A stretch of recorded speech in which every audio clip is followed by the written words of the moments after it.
20 December बुधवार सकाळ 22टी गुरुत्वपूर्ण खबर सह मु हरी स्वागत करुछि आपमनकु Harish Odia TV YouTube channel आउ एक नुआ भिडियो रे। तो भिडियो जदि पसंद लगे भिडियो को लाइक करेंगे, जदि चैनल को नुआ कर चैनल को सब्सक्राइब करेंगे और पाखर बेल आइकन क्लिक करने लाटेस्ट अपडेट पाइबा। उच्च माध्यमिक शिक्षा परिषद द्वारा परिचालित युक्त 2 इंटरनाल और प्रोजेक्ट परीक्षा आरंभ होइछि। राज्यर समस्त उच्च माध्यमिक विद्यालय रे प्रथम दिन परीक्षा सुरखुर सरी कौनसी स्थान में असुविधा हो नथिबा परिषद पक्षर सूचना दि जाइछि। विद्यालयगुड़िक निजर सुविधा अनुसार कला विज्ञान वाणिज्य और धंदामूलक विभागर विभिन्न विषय परीक्षा कराइथिले। पूर्व प्रस्तुति अनुसार विद्यालयर विषयभित्तिक शिक्षक माने प्रश्नपत्र प्रस्तुत करथिले। उत्तर खातागुड़िक 4 पृष्ठ विशिष्ट होइथिबारु परीक्षार्थी ताहारी भितर ही प्रश्नर उत्तरगुड़िक लिखिथिले। जो परीक्षार्थींकर वैध पंजीकरण पत्र रही समस्त को परीक्षा लगी सुजोग मिली। केतेक विद्यालय रे आज ही उत्तर खातागुड़िकर मूल्यांकन होइछि। परीक्षार सुपरिचालना परीक्षा केन्द्र में सीसीटीवी लगा जाइथिला। आसंता 31 तारिख मध्य समस्त विद्यालय रे इंटरनाल परीक्षा अनुष्ठित होबो। विज्ञान कला वाणिज्य करेस्पोंडेंस पाठ्यक्रम सह धंदामूलक पाठ्यक्रम प्राक्टिकल नथिबा विषय गुड़िक 45 मिनिट परीक्षा कराजिबो, जहार संपूर्ण मार्क 10 किंबा 20 रहिबो। 20 मार्क विशिष्ट प्रोजेक्ट गुड़िकर अवधि 2 घंटा धार्य रही। नियमित छात्र छात्री इंटरनाल और प्रोजेक्ट विषय परीक्षा रे उत्तीर्ण कड़ाकड़ी नियम होइछि। इंटरनाल परीक्षा रे पास करने को हेले परीक्षार्थी को 20 रु 6 और 10 रु 3 मार्क रखा बाध्यतामूलक, नहेले से फेल हेबे। जदि कौन कारण डिसेम्बर 22 रु 31 मध्य अनुष्ठित प्रथम इंटरनाल आसेसमेंट रे छात्र छात्री भाग नहीं न पारती, तेबे सेमाने जनवरी 10 रु 15 मध्य द्वितीय पर्यायर हेबाकुथिबा परीक्षा रे भाग नहीं पारिबे। धार्य तारीख संपृक्त उच्च माध्यमिक विद्यालय अध्यक्ष स्थिर करेंगे बोली परिषद पक्षर कहुଯାଇଛି। परवर्ती खबर, कृषि विद्यानिधि योजना राज्य सरकार एक जुगान्तकारी छात्रवृत्ति योजना अटे। ओडिशा सरकार कृषि और कृषक सशक्तिकरण विभाग द्वारा सीएम किसान योजना अधीन में समस्त योग्य हिताधिकारी संतान संतति उच्चशिक्षा स्वप्न को सुगम करने कृषि विद्यानिधि योजन छात्रवृत्ति प्रदान कर उच्चशिक्षा वरदान साजिश। चलित शिक्षावर्ष 2025-26 कृषि विद्यानिधि योजनार ऑनलाइन आवेदन समय सीमा अक्टोबर 15 ठारू नवेम्बर 30 पर्यंत रखा, किंतु आवेदन समय सीमा अतिक्रांत पर बहु संख्यक छात्र छात्री अनुरोध क्रमे विभाग तरफ ऑनलाइन आवेदन और जांच प्रक्रियार अवधि को वृद्धि कर निष्पत्ति ग्रहण कर विभाग निष्पत्ति अनुसार छात्र छात्री द्वारा ऑनलाइन आवेदन शेष तारीख 20 डिसेम्बर रही। शिक्षानुष्ठान स्तर में आवेदन पत्र जांच शेष तारीख डिसेम्बर 25 रही। जिला स्तर में जिला मुख्य कृषि अधिकारी माने जनवरी 25 सुधा आवेदन गुड़िकर अनुमोदन कर राज्य स्तर में छात्रवृत्ति प्रदान निमंते उपस्थापन करेंगे। परवर्ती खबर, जनवरी 1 रु कड़ाकड़ी हेबो पेट्रोल पंप्रे गाड़ीर प्रदूषण जांच नियम। नूआ वर्षठू प्रदूषण प्रमाणपत्र नथिले मिलिबनी पेट्रोल कि डीजेल। पेट्रोल डीलर संघ तैल कंपानी अधिकारी और परिवहन विभाग अधिकारी परिवहन कमिशनर बैठक में होइछे निष्पत्ति। एवं पीयूसी सर्टिफिकेट लोकों को सचेतन कर जनवरी 1 रु सड़क सप्ताह मास आरंभ होता बेले नियम को कड़ाकड़ी कर निष्पत्ति होइछि। यही सूचना देते परिवहन कमिशनर अमिताभ ठाकुर। नजर पकात बैठक होता गुरुत्वपूर्ण निष्पत्ति गुड़िक जनवरी 1 रु कड़ाकड़ी हेब पेट्रोल पंप्रे गाड़ीर प्रदूषण प्रमाणपत्र जांच। प्रदूषण प्रमाणपत्र कराइबा लोकों को मिलिबो समय। प्रथम थर पीयूसी चालान कटिले ताको छाड़ करा। पेट्रोल पंप निकट में पीयूसी सर्टिफिकेट करने को व्यवस्था हो। पेट्रोल पंप्रे सेठाकर कर्मचारी माने लोक को सचेतन करेंगे। समस्त प्रदूषण प्रमाणपत्र जरूरी बोली कहले परिवहन कमिशनर। खबर, एणिकी रोगी सेवार आउ रही समस्या, सरकार नेउछंती भिन्न पदक्षेप। विभिन्न समय आम देखू आम्बुलांस टे रोगी परिवार केते असुविधार सामना होती। केतेबेले आम्बुलांस थाई कि खराब हो जाए तो पुणी केतेबेले आम्बुलांस अभाव रोगी को समस्या पकाई थाए। तेबे ए समस्त असुविधा एवं दूर होगा जाउछि। सरकार ए समस्त असुविधा को दृष्टि रखी रोगी सेवाई आउ आम्बुलांस संख्या बढ़ावा निष्पत्ति नहीं। आम्बुलांस सेवार नुआ करी आउ 428टी 108 आम्बुलांस सामिल कर। आज कलिंग स्टेडियम रे मुख्यमंत्री मोहन चरण माझी राज्यवासी यही आम्बुलांस सेवा को उद्घाटन करेंगे। तेबे प्रथम पर्यायर 150टी नुआ आम्बुलांस रोगी सेवाई आरंभ कर। वर्तमान सुधा राज्य में आम्बुलांस सेवा जोगाउथबा EMRI ग्रीन हेल्थ सर्विसेज पाखरे वर्तमान 860टी 108 आम्बुलांस और 500 जननी एक्सप्रेस और 6टी बोट आम्बुलांस रही। अकामी थिबा 108 आम्बुलांस गुड़ी को परिवर्तन कर स्थान में नुआ आम्बुलांस सामिल कर सूचना रही। ପରବର୍ତ୍ତୀ ଖବର, ଚିଟଫଣ୍ଡ କ୍ଷତିଗ୍ରସ୍ତ ଥିବା ସମସ୍ତ କ୍ଷୁଦ୍ର ଆବେଦନକାରୀଙ୍କୁ ଟଙ୍କା ଫେରସ୍ତ ପାଇବା ଲାଗି ଆବେଦନ କରିବାକୁ ଅର୍ଥ ବିଭାଗ ବିଜ୍ଞପ୍ତି ଜାରି କରିଛି। କ୍ଷୁଦ୍ର ଜମାକାରୀମାନେ ଏହାର ସୁଯୋଗ ନେବା ସହିତ ସମସ୍ତେ ଆବେଦନ କରିବା ଲାଗି ଅର୍ଥ ବିଭାଗ ପକ୍ଷରୁ କୁହାଯାଇଛି। ଅନ୍ୟପଟେ 2024 ଜାନୁଆରୀ 31 ସୁଦ୍ଧା ଟଙ୍କା ଫେରସ୍ତ ପ୍ରକ୍ରିୟା ଚାଲୁ ରହିବ। ତଦନ୍ତ କମିଶନ ସୁପାରିଶ କରିଥିବା ଏବଂ ଟଙ୍କା ଫେରସ୍ତ ପାଇ ନଥିବା ସମସ୍ତ କ୍ଷୁଦ୍ର ଜମାକାରୀ ଅର୍ଥାତ୍ ଯେଉଁମାନେ 10,000 ଟଙ୍କା ପର୍ଯ୍ୟନ୍ତ ଜମା କରିଥିଲେ ସେମାନେ ଏହି ସୁଯୋଗର ଲାଭ ଉଠାଇ ପାରିବେ। 8,000 ଟଙ୍କା ପର୍ଯ୍ୟନ୍ତ ଜମା କରିଥିବା ଗୋଲ୍ଡେନ୍ ଲ୍ୟାଣ୍ଡ ଡେଭଲପର୍ସ କମ୍ପାନୀ ସମୂହର ପ୍ରଥମ ପର୍ଯ୍ୟାୟରେ ଫେରସ୍ତ ପାଇନଥିବା ଜମାକାରୀମାନେ ମଧ୍ୟ ଉପକୃତ ହେବେ। ଜମାକାରୀମାନେ ଆବଶ୍ୟକ କାଗଜପତ୍ର ସହିତ ଆର୍ଆଇଙ୍କ ନିକଟରେ ଯୋଗାଯୋଗ କଲେ 15 ଦିନ ଭିତରେ ସେମାନଙ୍କର ଜମା ରାଶି ଫେରି ପାଇବେ। ଯଦି କୌଣସି ଜମାକାରୀ ଅଧିକ ତଥ୍ୟ ସରକାରଙ୍କ ତରଫରୁ ଜାଣିବାକୁ ଚାହାନ୍ତି ତେବେ ଜାରି ହୋଇଥିବା 067423955153ରେ ଯୋଗାଯୋଗ ମଧ୍ୟ କରିପାରିବେ। ନିୟମ ମୁତାବକ ଜମାକାରୀମାନେ Aadhaar card, voter card, DL, PAN card ଇତ୍ୟାଦି ଦାଖଲ କରିପାରିବେ। ମୂଳ ଜମା ରସିଦ ଦାଖଲ କରିବେ। ବ୍ୟାଙ୍କ ଆକାଉଣ୍ଟ ତଥ୍ୟ ଦାଖଲ କରିବେ। ଜିଲ୍ଲା ସରକାରୀ ୱେବସାଇଟରେ ସରକାରଙ୍କ ପକ୍ଷରୁ ଜମାକାରୀଙ୍କ ତାଲିକା ରହିଛି। ଏନେଇ ଚିଟଫଣ୍ଡ କ୍ଷତିଗ୍ରସ୍ତ ମିଳିତ ମଞ୍ଚରେ ଆବାହକ ଜୟନ୍ତୀ ଦାସ କହିଛନ୍ତି, ଅର୍ଥ ବିଭାଗର ବିଜ୍ଞପ୍ତି ଅନୁଯାୟୀ ଯେଉଁ ବିଜ୍ଞାପନ ଦେଇ କ୍ଷୁଦ୍ର ଜମାକାରୀଙ୍କୁ ଟଙ୍କା ଫେରସ୍ତ ପ୍ରକ୍ରିୟା ବନ୍ଦ ଥିଲା ତାକୁ ପୁନର୍ବାର ଆରମ୍ଭ କରିବାକୁ ସରକାରଙ୍କୁ ସାଧୁବାଦ। ହେଲେ ଭାଜପା ସରକାରକୁ ଆସିବାର 18 ମାସ ଭିତରେ ରାଜ୍ୟରେ ସମସ୍ତ କ୍ଷୁଦ୍ର ଓ ବୃହତ ଜମାକାରୀଙ୍କୁ ତହସିଲଦାରମାନଙ୍କ ଜରିଆରେ ଚିହ୍ନଟ କରି ଟଙ୍କା ଫେରସ୍ତ କରିବ ବୋଲି ନିର୍ବାଚନ ସମୟରେ ପ୍ରକାଶିତ ଘୋଷଣାପତ୍ରରେ ଉଲ୍ଲେଖ କରିଥିଲେ।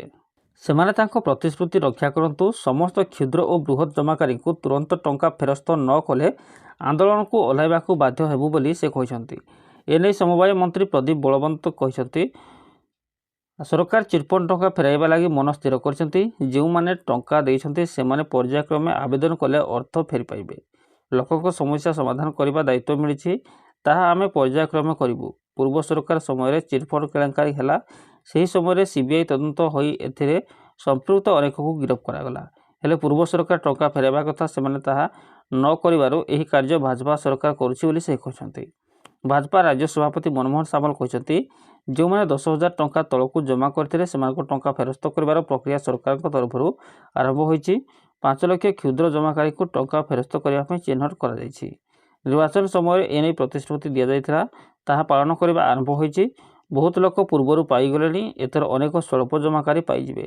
ପର୍ଯ୍ୟାୟକ୍ରମେ ସବୁ ପ୍ରକ୍ରିୟା ଦ୍ରୁତ ଗତିରେ କରାଯାଉଛି। ପରବର୍ତ୍ତୀ ଖବର, ରାଜ୍ୟର ସର୍ବାଙ୍ଗୀନ ବିକାଶକୁ ଦୃଷ୍ଟିରେ ରଖି ରାଜ୍ୟ ସରକାରଙ୍କ ପକ୍ଷରୁ ଆସନ୍ତା 24 ତାରିଖରେ ରାଜ୍ୟ କ୍ୟାବିନେଟ୍ ବୈଠକ ଅନୁଷ୍ଠିତ ହେବାକୁ ରହିଛି। ଲୋକସେବା ଭବନରେ ତୃତୀୟ ମହଲାରେ ମୁଖ୍ୟମନ୍ତ୍ରୀ ମୋହନ ଚରଣ ମାଝୀଙ୍କ ଅଧ୍ୟକ୍ଷତାରେ ଅପରାହ୍ନ 5ଟାରେ ଅନୁଷ୍ଠିତ ହେବାକୁ ଥିବା ରାଜ୍ୟ କ୍ୟାବିନେଟ୍ ବୈଠକରେ ସାଧାରଣ ପ୍ରଶାସନ, ଅର୍ଥ, ସ୍ୱାସ୍ଥ୍ୟ, ନଗର ଉନ୍ନୟନ ଓ ଜଳସମ୍ପଦ ଭଳି ବିଭିନ୍ନ ବିଭାଗର ପ୍ରାୟ 7ଟି ପ୍ରସ୍ତାବ ଅନୁମୋଦନର ଅପେକ୍ଷାରେ ରହିଛି। ଓଡ଼ିଶାକୁ ବିକାଶର ଶୀର୍ଷରେ ପହଞ୍ଚାଇବା ପାଇଁ ଭାଜପା ସରକାରଙ୍କ ପକ୍ଷରୁ ଜୋରଦାର ଉଦ୍ୟମ ଆରମ୍ଭ ହୋଇଛି। ଏଥିପାଇଁ ପ୍ରତ୍ୟେକ ବିଭାଗକୁ ସ୍ୱତନ୍ତ୍ର ରୋଡମ୍ୟାପ୍ ପ୍ରସ୍ତୁତ କରିବାକୁ କୁହାଯାଇଛି।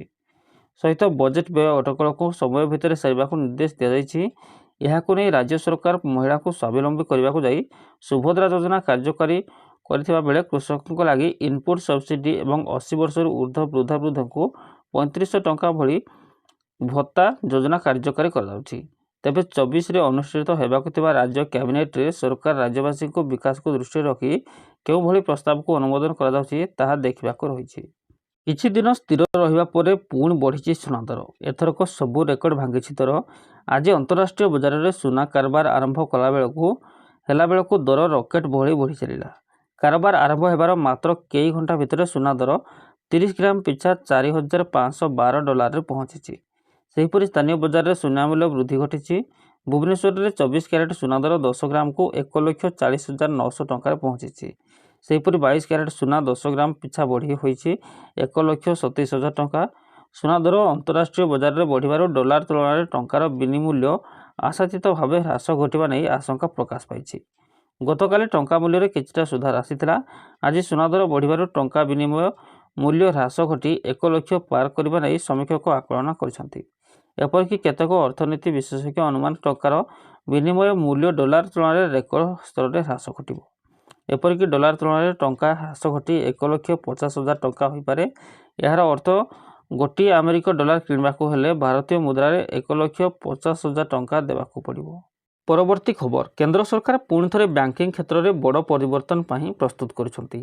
रिपोर्ट अनुसार सरकार 6टी बड़ सरकारी बैंक को परस्पर सहित किंबा एक बड़ बैंक सहित मिश्रण करने को विचार कर आलोचना तीव्र होती कारण सरकार भारत में एपरी बड़ बैंक सृष्टि करने को चाहते जहाँ विश्वर श्रेष्ठ 100 मध्य स्थान पाइपर। सर्वबृहत सरकारी बैंक एसबीआई भविष्य में यार बजार मूल्य को आहरी वृद्धि करने बड़ बैंक सृष्टि करने को चाहूँगी। बर्तमान 6टी पीएसयू बैंक को नहीं आलोचना चली। बैंक मिश्रण प्राथमिक उद्देश्य होची आर्थिक कार्यदक्षता को सुदृढ़ करने, एनपीए ह्रास करने, डिजिटल क्षमता वृद्धि करने और विश्व स्तर में भारतीय बैंक गुड़िकर प्रतियोगितामूलक वृद्धि करने। मिश्रण पर आलोचना होता बैंक गुड़िक मध्य bank of India, Indian overseas bank, central bank of India, bank of Maharashtra, UCO bank और पंजाब एंड सिंध बैंक अंतर्भुक्त। यही बैंक गुड़िक मध्य किसी परस्पर सहित किंबा एक बड़ बैंक सहित मिश्रण हो पारे। 1993 मसीह भारत में अनेक प्रमुख बैंक मिश्रण होती। गत 3 दशंधि मध्य बैंकिंग व्यवस्था गुरुत्वपूर्ण परिवर्तन आसी जो एकाधिक बैंक को मिश्रण कर गोटे बृहत्तर शक्तिशाली संस्था गठन कर रणनीति अंतर्भुक्त। सांप्रतिक प्रमुख मिश्रण को देखिले एप्रिल 2017 में एसबीआई 6टी सहयोगी बैंक को निज सहित मिश्रण करथिला। एही बैंक गुड़िक मध्य state bank of Bikaner and Jaipur, state bank of Hyderabad, state bank of Patiala, state bank of Mysore, state bank of Travancore और इंडियन महिला बैंक अंतर्भुक्त थिला। यह एसबीआई को देशर सबुठारु बड़ सार्वजनिक क्षेत्र बैंक करथिला। पूर्वतन अर्थमंत्री अरुण जेटली प्रथम सरकार रे कम किंतु शक्तिशाली सार्वजनिक क्षेत्र बैंक रखिबारे धारणा प्रस्ताव देइथिले। परवर्ती खबर, राज्य में खनि नीलाम करिवे राज्य सरकार। 39टी खनि नीलाम करने को अंटा भिड़ी खनि विभाग। गुरुत्वपूर्ण खबर होची एथर राज्य में सुना खनि नीलाम हो पारे। मयूरभंज और देवगढ़ सुना खनि नीलाम करी पारंती सरकार। जनवरी 3 तारिख में खनि नीलाम बैठक डका जायछि। बैठक में राज्य में 39टी खनि नीलाम वार्षिक नीलाम कैलेंडर चूड़ांत करने को निष्पत्ति नियाजिबो। प्रस्तावित खनि ब्लॉक मानकर उपयुक्त अनुसंधान स्थिति नीलाम प्रस्तुत जांच सह बैठक में वार्षिक नीलाम कैलेंडर चूड़ांत कर ओडिशार खनि और भूतत्व निर्देशक द्वारा डीओएमजे, ओएमसी, जीएसआई एवं एमईसीएल द्वारा अनुसंधान कर प्रमुख खनि ब्लॉक गुड़िकर क्रिटिकाल और स्ट्राटेजिक खनि ब्लॉक तालिका प्रस्तुत कर आसंता 3 तारिख में होगा बैठक में इस्पात और खनि विभाग अतिरिक्त मुख्य सचिव समेत ओएमसी लिमिटेड मैनेजिंग डायरेक्टर ओडिशार खनि निर्देशक प्रमुख उपस्थित रहा निर्देश दि जाएगी। तो सूचना था कि राज्य में 3टी जिले में रही सुना खनि। देवगढ़ जिला आड़स पंचायत आड़स ग्राम और रियामाल गाँव सुना खनि रही। से ही केन्दुझर जिला गोपुर, गाजीपुर, कुशकला, अडाल और तेलकोईर सलईकना, डिबिरीमुंडा और कोरडंगा अंचल में सुना थिबा सूचना मिली। निर्देशालय पक्षर 1977, 83 और 1989-96 मध्य केन्दुझर जिला तेलकोई तहसिल अंचल में अनुसंधान कर 2टी सुनाबाही बालुका प्रस्तर सिरा अवस्थित जनापड़ा जो गोटे टन पथर में 1 ग्राम सुना थिबा विश्लेषण जनापड़ी। से गोपुर निकटस्थ दक्षिण पार्श्व 60 मीटर लंब और 1 मीटर ओसार अंचल में बालुका प्रस्तर सिरार 1 टन पथर 2.5 ग्राम 10 ग्राम सुना थिबार आकलन होइछि जहाँकि भूपृष्ठ 30 ରୁ 60 मीटर तले थिबारु अर्थनैतिक दृष्टिकोण उक्त समय सविशेष आकलन पर कार्यपंथा करा जाई नथिला। सेहीपरि निर्देशालय पक्षर 1970 ରୁ 71 तेलकोई निकटस्थ सलईकना पारिपर्श्वर नाल आवाहिक और सज्जार 1 टन माटी 1 ग्राम सुना थिबा सूचना मिली। मयूरभंज जिला जसीपुर, सूरियागुड़ा, भुआसी, इडेलकुचा, मारडीही और सुलेईपाट, धुसरा पहाड़ और बादाम पहाड़ अंचल में सुना रही। निर्देशालय और जीआई अनुसंधान करा इडेलकुचा, मारडीही, बादाम पहाड़ आदि अंचल में सुनाबाही पत्थर रही। 1 टन पत्थर 0.1 ରୁ 2.6 ग्राम सुना रही आकलन करा। निर्देशालय पक्षर 1970-71 अनुसंधान कर धुसुरा पहाड़ 2.3 किमी व्यापी अंचल में 1 टन पत्थर 0.1 और 0.8 ग्राम सुना थिबार आकलन करा। परवर्ती खबर, आज बड़गल पालटिब मथुरा नगरी, गपपुर पालटिब अम्बापल्ली, 78ତମ ଧନୁଯାତ୍ରା ପାଇଁ ସାରା ସହର ଚଳଚଞ୍ଚଳ ହୋଇ ଉଠିଥିବା ବେଳେ ଶେଷ ପର୍ଯ୍ୟାୟରେ ପହଞ୍ଚିଛି ସମସ୍ତ ପ୍ରସ୍ତୁତି। ବିଶ୍ୱ ପ୍ରସିଦ୍ଧ ମୁକ୍ତାକାଶ ରଙ୍ଗମଞ୍ଚର ସାଜସଜ୍ଜା କାମ ଯୁଦ୍ଧକାଳୀନ ଭିତରେ ଚାଲିଥିବା ବେଳେ କଳାକାରମାନଙ୍କର ଅଭ୍ୟାସ ଶେଷ ହୋଇଛି। ଆଜିଠୁ ଦୁଲୁକିବ ବରଗଡ଼। ମହାରାଜ କଂସଙ୍କ ଅଟ୍ଟହାସ୍ୟରେ କମ୍ପିବ ସର୍ବବୃହତ୍ ମୁକ୍ତାକାଶ ରଙ୍ଗମଞ୍ଚ। ବରଗଡ଼ ପାଲଟିବ ମଥୁରା ନଗରୀ, ଗୋପପୁର ପାଲଟିବ ଅମ୍ବାପାଲି। 78ତମ ବିଶ୍ୱପ୍ରସିଦ୍ଧ ଧନୁଯାତ୍ରା ପାଇଁ ସାରା ବରଗଡ଼ର ସହର ଚଳଚଞ୍ଚଳ ହୋଇପଡ଼ିଥିବା ବେଳେ ସମସ୍ତ ପ୍ରସ୍ତୁତି ଶେଷ ପର୍ଯ୍ୟାୟରେ ପହଞ୍ଚିଛି। ବିଶ୍ୱ ଦରବାରର ସାଜସଜ୍ଜା ଯୁଦ୍ଧକାଳୀନ ଭିତରେ ଚାଲିଥିବା ବେଳେ କଳାକାରମାନଙ୍କର ଅଭ୍ୟାସ ଶେଷ ହୋଇଯାଇଛି। ଚଳିତ ବର୍ଷ କଂସ ଭୂମିକାରେ ଅଭିନୟ କରୁଥିବା କଳାକାର ସୁଶୀଲ ମେହେର ନିଜ ଉଚ୍ଚକୋଟୀର ସଂଳାପ ସହ ସମ୍ପୂର୍ଣ୍ଣ ପ୍ରସ୍ତୁତ। ସେହିପରି ଗୋପପୁରର ମୁଖ୍ୟ ଆକର୍ଷଣ ସାଜିଥିବା କୃଷ୍ଣ, ବଳରାମ ଓ ରାଧା ମଧ୍ୟ ପ୍ରସ୍ତୁତ ରହିଛନ୍ତି। ଚଳିତ ଧନୁଯାତ୍ରାର 22ରୁ ଅଧିକ ମଞ୍ଚରେ 200ରୁ ଅଧିକ କଳାକାର ନିଜର କଳା ପ୍ରଦର୍ଶନ କରିବେ। ଆଜିଠାରୁ 11 ଦିନ ପର୍ଯ୍ୟନ୍ତ ବରଗଡ଼ର ଜିଲ୍ଲା ପ୍ରଶାସନ ବଦଳରେ ଚାଲିବ ମହାରାଜ କଂସଙ୍କ ରାଜୁତି। ଅନ୍ୟପଟେ ସ୍ଥାନୀୟ ଜଜ୍ ହାଇସ୍କୁଲ ପଡ଼ିଆରେ ଭିନ୍ନ ଭିନ୍ନ ଝୁଲା ସହିତ ମୀନାବଜାର ଓ ବ୍ୟବସାୟୀମାନେ ଆସର ପକାଇଲେଣି। ଏଥର 15 ଲକ୍ଷରୁ ଅଧିକ ଦର୍ଶକ ସମାଗମ ହେବା ଲକ୍ଷ୍ୟ ନେଇ ପ୍ରଶାସନ ପକ୍ଷରୁ ବ୍ୟାପକ ବ୍ୟବସ୍ଥା କରାଯାଇଛି। ବରଗଡ଼ର ବିଭିନ୍ନ ଛକରେ ଟ୍ରାଫିକ୍ ପୋଲିସ ମୁତୟନ କରାଯିବା ସହ ବିଭିନ୍ନ ରାସ୍ତାକୁ ୱାନ୍ ୱେ କରାଯାଇଛି। ଚୋରି ଡକାୟତି ସହିତ କିପରି ଅସାମାଜିକ କାର୍ଯ୍ୟକଳାପକୁ ରୋକାଯାଇପାରିବ ସେ ନେଇ ପୋଲିସ ପକ୍ଷରୁ ବ୍ୟାପକ ପ୍ରସ୍ତୁତି କରାଯାଇଛି। ପରବର୍ତ୍ତୀ ଖବର, ପ୍ରଦୂଷଣ ସାର୍ଟିଫିକେଟ୍ ବାହାର କରିବାକୁ ଯାଉଛନ୍ତି କି? ଏହା ପୂର୍ବରୁ ପୈଠ କରିନିଅନ୍ତୁ ପୁରୁଣା ବକେୟା ଫାଇନ୍। ଏହା ନଥିଲେ ପ୍ରଦୂଷଣ ସାର୍ଟିଫିକେଟ୍ ମିଳିବା ମୁସ୍କିଲ। ପ୍ରଦୂଷଣ ସାର୍ଟିଫିକେଟ୍ ନଥିଲେ ପେଟ୍ରୋଲ ପମ୍ପରେ ପେଟ୍ରୋଲ ଏବଂ ଡିଜେଲ ନ ମିଳିବା ନେଇ ରାଜ୍ୟ ପରିବହନ କର୍ତ୍ତୃପକ୍ଷଙ୍କ ନିର୍ଦ୍ଦେଶ ପରେ ଏବେ ସବୁ ପ୍ରଦୂଷଣ ସାର୍ଟିଫିକେଟ୍ କେନ୍ଦ୍ରରେ ଗହଳି। ବାୟୁ ପ୍ରଦୂଷଣ ନିୟନ୍ତ୍ରଣ କରିବା ଏ ନିୟମର ମୁଖ୍ୟ ଲକ୍ଷ୍ୟ ବୋଲି କୁହାଯାଉଥିଲେ ବି ଏହା ପଛରେ ରହିଛି ଆଉ ଏକ ବଡ଼ ରହସ୍ୟ। ପୂର୍ବ ଫାଇନ୍ ବକେୟା ଥିଲେ ପ୍ରଦୂଷଣ ସାର୍ଟିଫିକେଟ୍ ମିଳିବନି ବୋଲି କହିଛନ୍ତି ପ୍ରଦୂଷଣ ସାର୍ଟିଫିକେଟ୍ ପ୍ରସ୍ତୁତକାରୀ। ପରିବହନ ବିଭାଗର ତଥ୍ୟ ଅନୁଯାୟୀ ହଜାର ହଜାର ଗାଡ଼ି ମାଲିକଙ୍କ ନାଁରେ ପୂର୍ବରୁ ଅନେକ ଟ୍ରାଫିକ୍ ଫାଇନ୍ ବକେୟା ପଡ଼ିଛି, ଯାହାକୁ ବର୍ଷ ବର୍ଷ ଧରି ପୈଠ କରୁନାହାନ୍ତି ଗାଡ଼ି ଚାଳକ। ଏବେ ନୂଆ ନିୟମ ଅନୁଯାୟୀ ପ୍ରଦୂଷଣ ସାର୍ଟିଫିକେଟ୍ କରିବାକୁ ଗଲେ ଜଣେ ପୁରୁଣା ବକେୟା ଫାଇନ୍ ପୈଠ କରିବା ପାଇଁ ପଡ଼ିବ। ଫାଇନ୍ ଆଦାୟ ପାଇଁ ସରକାରଙ୍କର ଏହା ଏକ ମାଷ୍ଟର ପ୍ଲାନ୍ ବୋଲି କୁହାଯାଉଛି। ତେବେ କେତେ ସଫଳ ହେଉଛି ଏ ଯୋଜନା ତାହା ସମୟ କହିବ। ପରବର୍ତ୍ତୀ ଖବର, ଶୀତ ଋତୁ ପାଖେଇ ଆସିଥିବାରୁ ହରିୟାଣା ସରକାର ରାଜ୍ୟର ସମସ୍ତ ସରକାରୀ ଏବଂ ବେସରକାରୀ ସ୍କୁଲ ପାଇଁ ଶୀତକାଳୀନ ଛୁଟି ଘୋଷଣା କରିଛନ୍ତି। ଶିକ୍ଷା ବିଭାଗ ଦ୍ୱାରା ଜାରି କରାଯାଇଥିବା ନିର୍ଦ୍ଦେଶ ଅନୁଯାୟୀ ସମସ୍ତ ସ୍କୁଲ 1 ଜାନୁଆରୀ 2026ରୁ 15 ଜାନୁଆରୀ 2026 ପର୍ଯ୍ୟନ୍ତ ବନ୍ଦ ରହିବ। ଏହାପରେ 16 ଜାନୁଆରୀ 2026ରୁ ସ୍କୁଲଗୁଡ଼ିକ ସ୍ୱାଭାବିକ ଭାବରେ ଖୋଲିବ। ହରିୟାଣାର ସରକାରୀ ଏବଂ ବେସରକାରୀ ସ୍କୁଲଗୁଡ଼ିକରେ ଖ୍ରୀଷ୍ଟମାସ ପାଇଁ ଡିସେମ୍ବର 25 ତାରିଖରେ ନିଶ୍ଚିତ ଛୁଟି ରହିଛି, କିନ୍ତୁ ଏହାପରେ ଆଉ 2ଟି ବାଧ୍ୟତାମୂଳକ ଛୁଟି ରହିବ। ଡିସେମ୍ବର 26 ତାରିଖରେ ଉଧମ ସିଂ ଜୟନ୍ତୀ, ଡିସେମ୍ବର 27 ତାରିଖରେ ଗୁରୁ ଗୋବିନ୍ଦ ସିଂ ଜୟନ୍ତୀ ଏବଂ 28 ତାରିଖରେ ନିୟମିତ ରବିବାର ଛୁଟି ପାଳନ କରାଯିବ। ତେଣୁ ଡିସେମ୍ବର 25ରୁ 28 ତାରିଖ ପର୍ଯ୍ୟନ୍ତ ମୋଟ 4 ଦିନ ପାଇଁ ସ୍କୁଲଗୁଡ଼ିକ ବନ୍ଦ ରହିବ। ଶୀତ ଋତୁ ଆରମ୍ଭରେ ପିଲାମାନେ ଏହି ନିରନ୍ତର ଛୁଟି ପାଇବେ। ଏହାପରେ ଜାନୁଆରୀ 1ରୁ 16 ତାରିଖ ପର୍ଯ୍ୟନ୍ତ ଛୁଟି ରହିବ। ଅତ୍ୟଧିକ ଥଣ୍ଡାରେ ପିଲାମାନେ ବାହାରକୁ ନ ବାହାରିବା ପାଇଁ ହରିୟାଣା ସରକାର ପୂର୍ବରୁ ସ୍କୁଲ ସମୟକୁ ବିଳମ୍ବିତ ରାତି ପର୍ଯ୍ୟନ୍ତ ପରିବର୍ତ୍ତନ କରିବାକୁ ନିର୍ଦ୍ଦେଶ ଦେଇଥିଲେ। ବର୍ତ୍ତମାନ ଥଣ୍ଡା ଏବଂ କୁହୁଡ଼ିର ତୀବ୍ରତାକୁ ଦୃଷ୍ଟିରେ ରଖି ଅଧିକ ଛୁଟି ଯୋଜନା କରାଯାଇଛି। ପରବର୍ତ୍ତୀ ଖବର, ଡାହାଣୀ ନିର୍ଯାତନା ଓ ବାଲ୍ୟ ବିବାହ ନିବାରଣ କର୍ମଶାଳାରେ ଉପମୁଖ୍ୟମନ୍ତ୍ରୀ ପ୍ରଭାତୀ ପରିଡ଼ାଙ୍କ ତାଗିଦ। କର୍ମଶାଳାରେ ଯୋଗଦେଇ କର୍ମଚାରୀଙ୍କୁ ପରାମର୍ଶ ଦେଲେ ଉପମୁଖ୍ୟମନ୍ତ୍ରୀ। କହିଲେ, ଫାଇଲ ନିୟମ ଅନୁସାରେ କାମ ନ କରି ସ୍ଥିତି ଦେଖି କାମ କର।